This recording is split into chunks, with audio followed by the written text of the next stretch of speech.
Labas. Sveikas. Tai, jūs jau mačiau. Tai va. Apsišikai su pensijom, Rolka.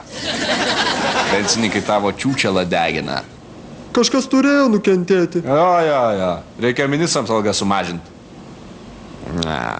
Supranti, tu atimi pinigus iš dirbančių pensininkų, o be darbo galim likti abudu. Lietuvos Respublikos kalėdų senelis. O, sveiki. Ar eilėraščiai jau paruošti? Prašom, visi laukia. Žinok, aš visai nepasiruošęs. Nedaug laiko liko, ruoškis. Pamiršau eilėraštį. Brangų žmonės Lietuvos, apgaudinėjau aš jūs visados. Patikėkit, man smagu, kai neturit pinigų. Švenčių ir kalėdų proga. Aš paliksiu tautą nuogą. Mirties kilpą padarysiu ir Paulausko neklausysiu. Restako, gera firma sako.